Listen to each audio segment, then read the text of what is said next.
Hey folks, today Loki and I want to talk to you about my 9 favorite Nikon lenses. Now, they're not all Nikon branded. That was the mark I had for where I needed to put one of the lenses on the table. Thank you, Loki. But they are all F mounts. So these are lenses that either give me phenomenal results, or they fill a specific niche that I just need, or they're just a joy to shoot with. But the overriding criteria is they're lenses that I use all the time, and if something were to happen to them, I would replace in a heartbeat. Let's go.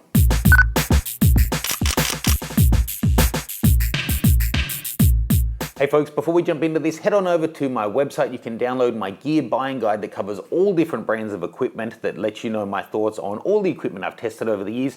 You can also sign up for my mailing list to stay up to date with where I'm headed in the world. Okay, don't knock that one off. I need that coin. It tells me where to put the lens. So, cats, man, you gotta love them. All right, so I shoot a lot of travel and portraiture. I'm on the road a lot. That's the kind of shooting that I'm doing. Little disclaimer, of course, this is all personal stuff. I'm very fortunate that I get to shoot with all kinds of different equipment because I get to test things out for different brands. So I've used a whole lot of things that may even be better than what I have, but these are the 9 best that I actually own. Okay, so let's delve in and look at the first lens.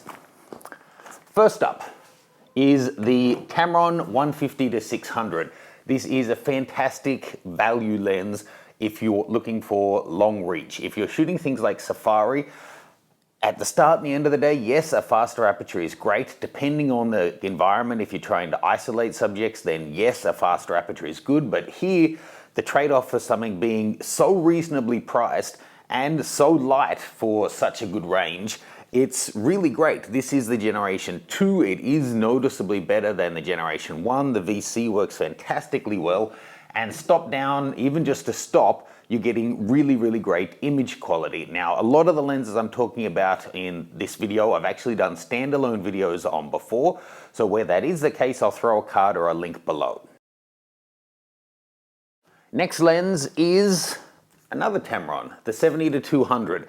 This is also the G2. Now, I haven't chosen this by brand or something, it's just so that they make a pretty shape on the desk when I'm finished. This is a fantastic quality lens. There's so much going right for it. It's really, really nicely built. The finishing is fantastic. The image quality is great. The focus is great. It's got a built-in Arca Swiss on the tripod foot. And this is $1,300 compared to the Nikon E version, which is $2,800. For most people, I think, this giving you whatever, 90-95% as good image quality at less than half the price, I think it's an absolute no-brainer, and that's a fantastic lens. I'll pop links for all of this stuff below to B&H Photo. Next up, a perennial favorite of mine, the 24-70. Now, embarrassingly, this is probably like my 5th 24-70 through my lifetime because I'm hapless. So they're really well built, but they're definitely not indestructible. I've destroyed 4, approximately, but just incredibly versatile. It's not the sexiest lens. It's not the best image quality. It's not the fastest to focus, but it's incredibly versatile and it gets a whole lot of use from me. I should say I'm still using the original non-VR version. That's $1,800 versus $2,400 for the VR version. So a third less, $600, and it's fantastic. Maybe the new one's even better, but I'm perfectly happy with that. Okay, next up, everybody needs a 50. And I own just about all of the 50s out there. I'm going to recommend the 50 1.8G. I think this is just such a great value lens. Now, there is the 1.8D, the plastic fantastic, that's even cheaper again. It doesn't have the focus motor though, so on cheaper or older bodies, you're not going to be able to use it.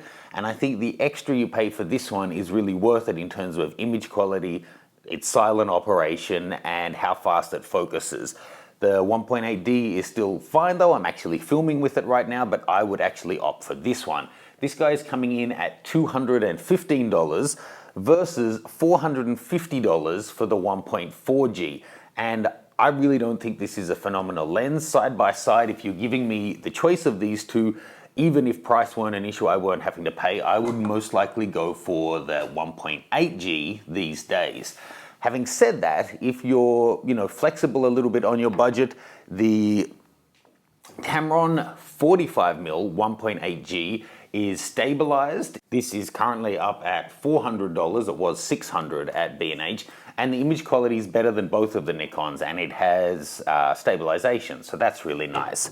Of course, the next step up is the phenomenal Sigma Art 50mm. That's $950, so double the price of the 1.4 and almost more than four times the price of the 1.8 Nikon, but a really, really fantastic lens. And if budget is no issue, then the Zeiss Otis 55mm is just ridiculous, but it's $4,000.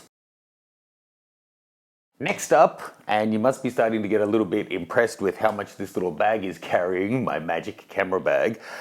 This is actually the companion little weekender bag, and it's by far my favorite leather camera bag. I've tried, tested, inspected just about every brand out there, and this is hands down the best build quality, the best materials of any I've ever seen. You have to touch them to believe it. The leather on it is much better than like a premium handbag or something like that. B&H do now have them on special orders, so you can get it through B&H. Otherwise, you order it directly through Companion in Germany. So there's links for all of that below as well. Now, next up is the Samyang 12mm 2.8 fisheye.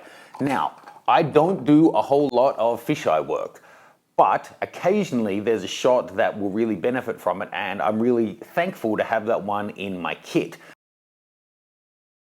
The 105 1.4 Nikon. Now, the 85 1.4G is phenomenal. One of Nikon's best lenses in my opinion. It's getting on now, but it just performs beautifully well, and this is that much better again. I love shooting with this. I love the results for headshots. I much prefer 105mm compared to 85mm for the, if I want a tight shot, you're getting rid of a lot of the distortion. So I just love it. It's a big, heavy lens. It's also expensive. This is like $2,200. But for me, there's only one other Nikon lens that's better for portraiture. And at this price point, which is already high, I admit, there's nothing that Nikon makes, in my opinion, that has the same separation of beautiful, sharp, detailed, contrasty in-focus areas, and then just beautiful, soft, creamy backgrounds. It isolates even from like a long way away. I really, really love that lens, and for me, there's no other really comparison. I've had the 105 DC. This just runs rings around it for the work I do. Next up, a little shorter than the 105, is the Samyang 90mm 2.8 macro. Now, there's a lot of reasons to like this. People often like 90 and 105 macros because you can also use them for portrait work. I do sometimes use this. I use it for a general walk-around lens, but I actually use a macro lens a lot more than you might think, especially for filming, actually. When I'm getting close-ups on things, this is a true one-to-one macro. If you're buying a macro, make sure you actually take the time and check out to see, is it a real macro? Because a lot of companies write macro on the box, but it only gives you 1 to 2 reproduction. This guy's coming in at $650, one-to-one reproduction, great VC, and excellent image quality. For me, there's nothing to complain about there. I love it. Next up, and one of my first breakout videos ever made was about the Nikon Holy Trinity, the 14-24, the 24-70, and the 70-200. You'll see I've currently put the Tamron in the lineup now, and some people may be surprised, I also now have the Tamron 15-30 in my Trinity as opposed to the 14-24 these days. Mainly because it has VC, 15 is wide enough for what I'm doing, and I find the image quality is as good and the coatings are fantastic. I feel it's really well sealed. I have given that hell and I've never had any issues with it really. And especially the front coating, the water just seems to run away. I think it's their B-bar coating does a phenomenal job. So overall for me, that's fantastic. And again, it's not a huge price differential. This one is $1,200 whereas the Nikon is 1900. To be honest, I think both of them are probably due for an update. Tamron have been doing G2s of everything. That's still G1. And so has Nikon. They've done an E version of the 70-200. They've done the VR version of the 24-70, but the 14-24 hasn't had a refresh. A really compelling final option you might want to think about in this range is the Sigma Art 14-24 2.8. It's only $1,300 and it looks to be a phenomenal lens. Now you may look at this and notice a distinct lack of Sigma. No shade here, not throwing any disrespect. I happen to not own any, but it's not because I don't think that their lenses are any good. They're actually kicking butt with some of their art lenses they're bringing out now and their sports. And there's a couple that I'm really keen to check out. Just the fact is, I have a huge arsenal of lenses. I have about 30 here in America, and I have more back in Australia that I didn't bring over because they're not used often enough. And when the new Sigma Art 50 came out, or this came out, or that came out, even though a lot of them I really liked, I already had 2 or 3 lenses in that focal range and I couldn't justify another $1,000 to add to it. So no shade, Sigma are making great lenses. Finally, rounding out my 9. Ugh, you all knew this was coming.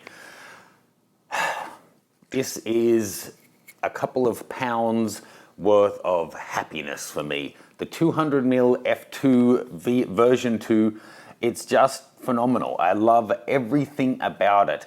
I have to say, full disclaimer, it's not, impervious. It's not absolutely perfect. The focus on this one did actually stop 2 months ago after I'd owned it for a few years, but I sent it off to MPS and they got it fixed up for me really quickly and it's working as good as new. It's unbelievable how good this lens is. Now, when you compare it to a 70-200, it's about the same length, but it's double the weight, double the fatness, even though it's the same length.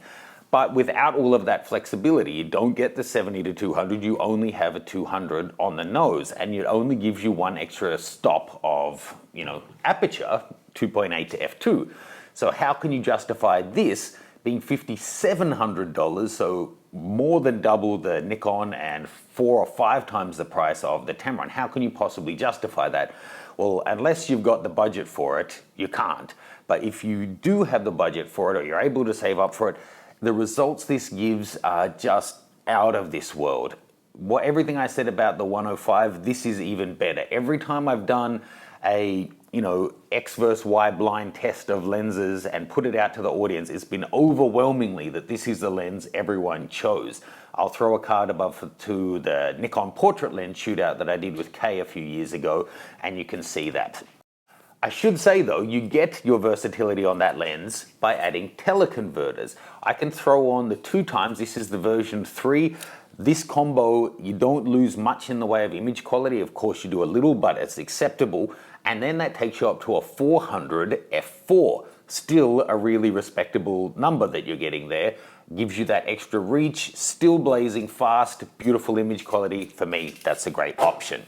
So if I had to narrow it down to 9, yes, that's 9, that would be my 9. Used a lot, regularly out there, getting great results, a joy to work with. Some used less than others, but overall, if, these are ones that I need these focal lengths for the kind of work that I'm doing right now. But you'll notice there's still 2 gaps there. There's 2 honorable mentions that I want to include that will actually round it out to being a top 11. First off, the Laowa 12mm f2 0D. I don't know off the top of my head exactly how much, but check the links in the description. But it's kind of the opposite. The Samyang is a 12mm fisheye f2.8, and this is a 12mm 0D f2, so it's a stop faster even. You can see they both have a bulbous front element, but somewhat different. But this is designed to have the absolute minimum distortion you can at 12 millimeters, as opposed to giving you a fisheye effect. So they both let you drink in a whole scene and get a really interesting perspective on something, but they give you a really, really different final result. And I have to give credit to Laowa. They're bringing out, from Venus Optics, they're bringing out different lenses that, first of all, seem a little bit, what would you use that for? But that's because you haven't seen that focal length before. They're filling gaps in the market, which I think is a really smart way of going about it. Instead of coming in with another bloody 50mm that everyone makes and you've got to compete against so many, they're coming out with these niche lenses that fill a gap in the market that some people are going to find really useful, and that's one of them. And the lucky last, some people might have been surprised this wasn't there from the beginning, is the 85mm Otis. Now, this is an incredibly expensive and kind of very focused lens. This is like $4,500 US for an 85mm f1.4 manual focus prime. It's big, it's heavy, it's, in my way of thinking, they didn't make any compromises in the design. You have to make the compromises as a user. It's expensive, it's got the best glass in it, it's got the best parts. It's a gorgeous lens to hold if you're a manual focus shooter or you're doing video work where manual focus is, common. Then the huge focus throw on this and the butter smooth movement, it's like nothing else. None of these other lenses come close to it in terms of build quality and how refined all of the movement on it is. And the image quality is, this sounds so superlative, but it's really unlike anything else I've ever tested. Even these super primo lenses can't compare to this in terms of its sharpness, its resolution, its contrast, and it may be the only lens I've ever shot with where it's as good completely wide open as it is stopped down to like f8. That never happens. A great lens like this might be you stop it down one stop and it's at perfection, and wide open it's really good. This is perfect wide open already. It's just ridiculous. And the really cool thing is, this, I'm pretty sure the 105 and the 200 all actually have coverage for the Hasselblad X1D, that medium format sensor, which makes me think that these longer lenses that are 85 and above, that are primo lenses, are actually throwing a bigger circle of light, which is how we're getting the best from them. You're not getting the corners, which is where you tend to get softness and vignetting. So on a 35mm sensor, you're just not getting that because it's making a bigger image circle. But that bigger image circle also then can actually be used on the Hasselblad X1D if you throw on something like a photo deox adapter. Pretty cool. So that now is my cheating 9 with two honorable mentions. As I say, this is phenomenal. It's so special use. I actually find myself using it a lot for landscape. Doesn't move, further away, I want huge resolution. If it's a moving subject, then the manual focus is tricky. For video, it's phenomenal. For portraiture in studio, it's phenomenal. The rest, I think I've explained ad nauseum. So let me know if you were to either choose out your 3, 5, 7, 9, whatever number of current lenses that are your absolute favorites, or let me know what your absolute dream team would be. If you could choose out any 9 lenses for the kind of shooting you do, leave it as a comment. What do you shoot and what lenses and why?